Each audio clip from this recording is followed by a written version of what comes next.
Cubaan 2, Cubaan 3, Cubaan 4, Cubaan 1, pelajar unggul pewaris pemerintahan negara. Cubaan 2, pelajar unggul prospek masa hadapan. Cubaan 3, pelajar unggul cerminan keharmonian bangsa.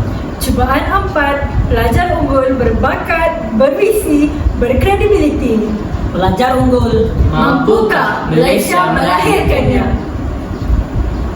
melati kuntum tumbuh merata, sayang berbah di pohon cemara. Assalamualaikum mulanya kata, saya sembah pembuka bicara. Bismillahirrahmanirrahim. Alhamdulillahirrahmanirrahim. Wassalatu wassalamu ala asyrafil anbiya wal mursalin wa ala alihi wa sahbihi ajma'in. Assalamualaikum warahmatullahi wabarakatuh. Salam ukhuwah, salam kasih sayang dan salam Malaysia Madani. Berkenalan sekalian, bersyukur kita kehadirat Allah Subhanahu Wa Taala kerana dengan izin serta limpah kurnianya dapat kita bersua kembali dalam gelanggang Forum Remaja 2023 bersama saya Haikal Faiz bin Zulkifli pada pagi yang penuh barakah ini. Hadirin dan dirahmati Allah sekalian, sebelum saya memperkenalkan ahli-ahli panel, izinkan saya untuk mengupas terlebih dahulu maudhu bual bicara forum kita pada hari ini, iaitu berkenaan dengan pelajar unggul. Kita sedia maklum bahawa definisi pelajar unggul ialah pelajar yang cemerlang dalam aspek kurikulum maupun co-kurikulum serta mempunyai sasiah dan peribadi diri yang terpuji. Namun persoalannya, apakah kriteria pelajar unggul dan mampukah negara yang sedang membangun seperti Malaysia melahirkannya? Hadirin sekalian, sebelum kita menelusuri dengan lebih mendalam topik perbincangan, boleh kiranya jika kita berkenalan dengan ahli-ahli panel pada hari ini. Di sebelah kanan saya, Saudari Kasih Quratul binti Abdul Azim, iaitu Exco Badan Pembimbing Pelajar Sekolah Menengah Kebangsaan Datuk Abdul Samad, yang tampak memalu orangnya namun petah berkata-kata. Apa khabar saudari? Terima kasih saudara pengerusi. Saya baik-baik sahaja. Saudara pula, apa kabar? Alhamdulillah, saya juga sehat-sehat sahaja. Seterusnya, kita beralih kepada ahli panel kedua. Terima kasih Saudara Reza bin Borhan, iaitu pengerusi Persatuan Bahasa Melayu, kerana sudi menjadi minda bersama kami pada hari ini. Selamat datang saudara. Terima kasih saudara pengerusi. Tidak ketinggalan juga Saudari Sufi Sufia binti Muhammad Fadil, iaitu pengerusi Kelab Kesenian dan Kebudayaan Sekolah Menengah Kebangsaan Datuk Abdul Samad. Kelihatan ceria dan penuh bersemangat. Selamat datang saudari. Terima kasih saudara pengerusi yang tampak bergaya penuh ilmu dada. Kabar saya baik-baik sahaja. Hadirin sekalian, sebelum kita menyimpang dengan lebih jauh, izinkan saya untuk memberikan soalan pertama kepada saudari Kasih. Saudari, apakah kriteria utama untuk membentuk pelajar unggul yang bakal menerjui tampuk pemerintahan negara tercinta? Silakan saudari. Terima kasih saudara pengerusi. Pada pendapat saya, memupuk sifat kerohanian dalam diri adalah kriteria penting bagi pelajar yang unggul. Apakah itu kerohanian? Kerohanian berasal daripada perkataan rohani yang membawa maksud bahagian dalaman manusia yang mempunyai daya berfikir, berperasaan dan berkemahuan atau jiwa, iaitu nyawa yang ada dalam tubuh badan manusia.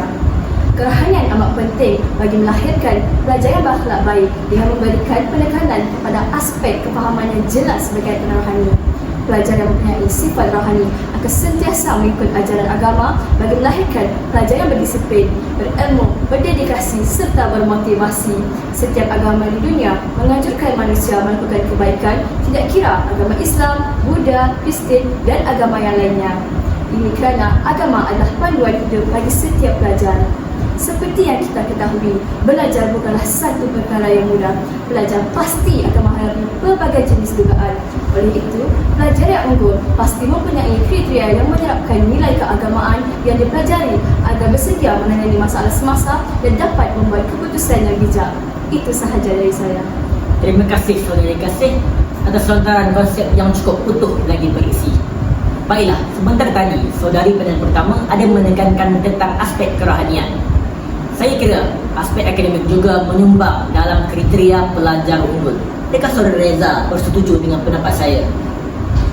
Terima kasih diucapkan kepada saudara pengerusi. Ya, saya sangat bersetuju dengan pendapat saudara pengerusi tadi. Sememangnya tidak dapat dinafikan lagi bahawa pelajar yang unggul haruslah mempunyai pencapaian akademik dan pemahaman terhadap nilai pendidikan yang tinggi. Persoalannya kini, apakah kepentingan pendidikan dan pencapaian akademik bagi seorang pelajar unggul? Pada pendapat saya, pendidikan memainkan peranan penting dan usaha melahirkan seorang pelajar unggul. Pendidikan amat penting bagi menghasilkan pelajar yang berpengetahuan, berfikir kritis dan berdedikasi. Kejayaan cemerlang dari segi akademik mampu mengubah taraf hidup sesebuah keluarga. Akan kerana pada era globalisasi ini, pendidikan merupakan aset yang ampuh dalam meningkatkan kualiti hidup masyarakat. Para hadirin yang dihormati, setiap orang akan dijangka menjalani kehidupan yang selesa dan mewah. Tetapi untuk mewujudkannya, seseorang perlulah memahami dalam pendidikan dan mempunyai pencapaian akademik yang tinggi. Selain itu, pendidikan juga diibaratkan sebagai jambatan terhadap kemajuan sebuah negara. Di sini kita dapat merumuskan bahawa aspek akademik merupakan satu aspek yang penting bukan sahaja untuk diri seorang pelajar, malah persekitaran juga. Sekian dari saya. Terima kasih Saudara Reza atas pandangan yang cukup bernas sebentar tadi. Sekarang kita sudah jelas bahawa pelajar dan aspek akademik berpisah tiada. Keduanya memainkan peranan yang cukup penting dalam usaha untuk melahirkan pelajar yang unggul. Baiklah, seterusnya kita beralih kepada Saudari Sufi. Saudari, adakah aspek kesenian turut menyumbang bagi meningkatkan kriteria pelajar unggul? Silakan Saudari. Terima kasih saudara pengerusi. Baiklah, kini mari kita sama-sama memahami apakah itu seni. Menurut Profesor Buya Hamka, seni yang sampai kepada puncaknya ialah gabungan di antara rasa keindahan, rasa kesempurnaan dan rasa kemuliaan. Seni yang bernilai tinggi membuat seniman lebur di bawah etika dan kebenaran. Seni yang tinggi nilainya membawa seniman fana hilang ke dalam kekal. Selain daripada aspek akademik dan aspek kerohanian, pelajar juga harus menekankan aspek kesenian untuk menepani transformasi pendidikan yang kian mencabar minda. Sidang Dewan sekalian, pernahkah hadirin terfikir apakah kelebihan yang dimiliki oleh pelajar yang berbakat di dalam kesenian? Melalui kesenian, mereka dapat memupuk sifat berdikari dan meningkatkan keyakinan diri apabila berhadapan dengan khalayak ramai. Selain itu, mereka juga dapat menyuarakan pendapat dengan lebih lantang dan mampu mempunyai pemikiran kritis ke arah pembentukan individu unggul. Hal ini bukan sahaja bermanfaat bagi pembentukan kriteria pelajar unggul, bukan. Mereka juga akan membawa keindahan seni dipupuk dalam jiwa apabila mereka melangkau keluar daripada alam persekolahan. Ini kerana kesenian itu mampu memperhalusi dan melembutkan rohani seseorang insan. Ianya juga mampu membuatkan kita lebur bersama keindahan. Saya kira sudah terjawab persoalan yang bermain-main di fikiran Tuan Pengerusi. Terima kasih Saudari Sufi atas pandangan yang cukup berilmiah sebentar tadi. Sememangnya, kesenian dan pelajar unggul tidak dapat dipisahkan, bak merpati dua sejoli. Baiklah sidang hadirin, tanpa melayangkan masa, mari kita teruskan lagi arena perbincangan yang kian hangat ini. Saudara Reza, jika diimbas kembali, saudara ada mengatakan tentang betapa pentingnya aspek akademik dalam kriteria pelajar unggul. Wahana itu, mungkin saudara boleh memberikan beberapa panduan untuk kami bagaimana untuk menjadi pelajar yang unggul dalam bidang kurikulum itu sendiri. Silakan saudara. Terima kasih saudara pengerusi. Untuk melahirkan pelajar yang unggul yang mempunyai pencapaian akademik yang tinggi, ia memerlukan kerjasama dan komitmen dari semua pihak, terutamanya ibu bapa dan guru. Selain daripada ibu bapa dan guru, pihak sekolah juga boleh memberikan impak yang besar kepada keberhasilan seseorang pelajar. Sebagai contoh, sekolah boleh mengatur pelbagai aktiviti dan program pendidikan bagi meningkatkan kesedaran dalam diri pelajar mengenai pendidikan. Selain itu, kejayaan juga bergantung pada usaha diri seorang pelajar. Misalnya, seseorang pelajar haruslah mempunyai komitmen dan motivasi yang tinggi untuk mencapai kejayaan. Ingatkah kita lagi kan saudara Luqman Nawar yang memperoleh keputusan cemerlang dalam peperiksaan sijil pelajaran Malaysia beliau? Beliau ada mengatakan bahawa seseorang pelajar haruslah mempunyai perancangan yang mantap dalam meneruskan masa. Selain itu, seorang pelajar juga haruslah menyedari kelemahan dan kekuatan diri. Hal ini penting agar pelajar dapat menambah baik dan mengimprovisasikan diri sendiri. Dengan adanya kriteria ini pada setiap diri seorang pelajar, bukan setakat pelajar unggul, malah lebih ramai tokoh ilmuwan dapat dilahirkan, insya-Allah. Saudara, izinkan saya mencelah. Silakan saudara. Saya bersetuju dengan pendapat yang diberikan oleh ahli panel kedua. Seperti dinyatakan oleh Saudara Reza, terdapat pelbagai jalur pendidikan yang mengubah dan membentuk profesional di dalam bidang kesenian.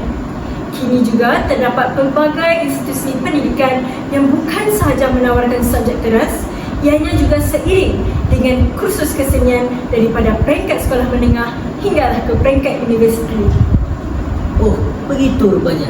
Mungkin saudari boleh berkongsi bersama kami beberapa institusi pendidikan yang menawarkan package tersebut. Silakan saudari. Sudah tentu, saudara pengisi.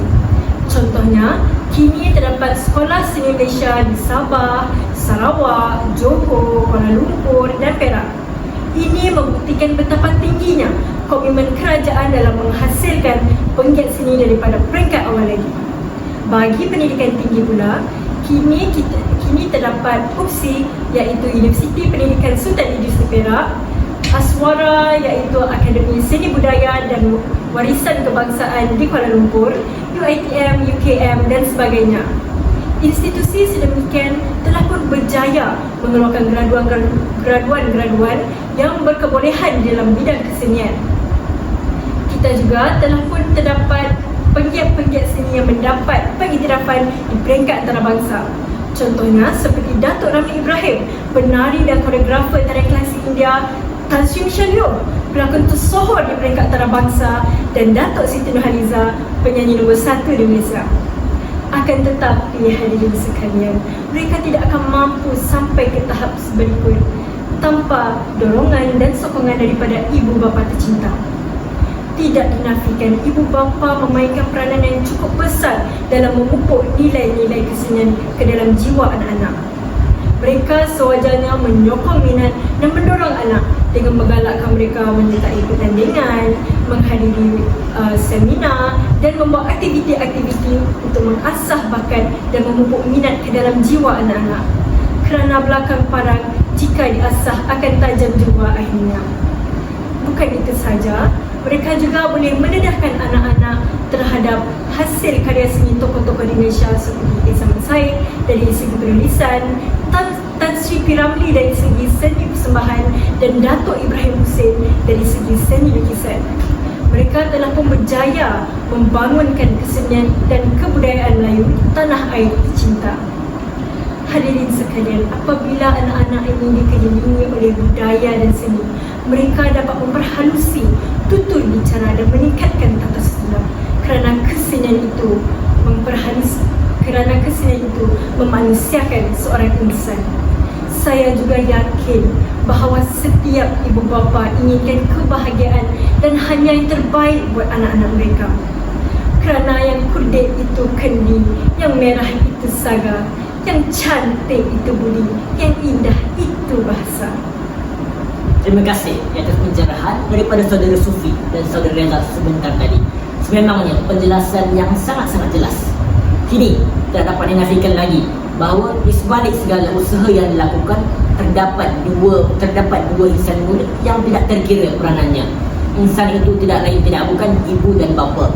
Mereka memainkan peranan yang cukup penting dalam dunia perkembangan anak-anak. Seterusnya kita beralih kepada saudari Kasih lagi. Saudari, dalam menitik arus kemodenan, aspek kerohanian dalam diri perlu dititik beratkan supaya lebih teguh dalam menghadapi cabaran dalam alam pembelajaran. Justru itu, mungkin saudari boleh berkongsi bersama kami cara-cara untuk memantapkan lagi aspek kerohanian dalam diri seorang pelajar. Silakan saudari. Terima kasih saudara pengurusi. Cara memantapkan sifat kerohanian adalah salah satunya melalui unit hal ehwal murid di sekolah, di mana konsep semua guru merupakan guru disiplin telah diperkenalkan. Peranan guru disiplin adalah mengawal tingkah laku pelajar agar tidak melakukan masalah atau kesalahan disiplin di sekolah. Peraturan-peraturan disiplin sekolah hanyalah selaras dan tidak berat sebelah, seolah-olah menjurus kepada sesuatu kaum bergantung kepada jenis sekolah berkenaan. Sebagai contoh, walaupun pelajar Melayu melakukan kesalahan memukul pelajar Cina atau sebaliknya di sekolah kebangsaan, maka hukuman atau denda tetap akan diteruskan kepada pelajar yang bersalah. Oleh itu, pembentukan kemajuan pelajar dalam memupuk perpaduan kaum dapat disemai melalui tindakan guru disiplin tersebut. Selain itu, Pelajar yang unggul pasti mempunyai kriteria yang menyiapkan. Maafkan saya. Selain itu, pelajar yang unggul mempunyai wawasan hidup dan dapat berusaha dan akan berusaha bersungguh-sungguh demi mencapai cita-cita yang diinginkan. Saya berharap generasi muda hari ini dapat menjadi golongan pelajar unggul berkualiti diri tinggi dan dapat menjadi harapan bangsa di pentas antara bangsa. Persis kata peribahasa, kalau tidak dipecahkan riuh, manakan dapat satunya. Sekian daripada saya.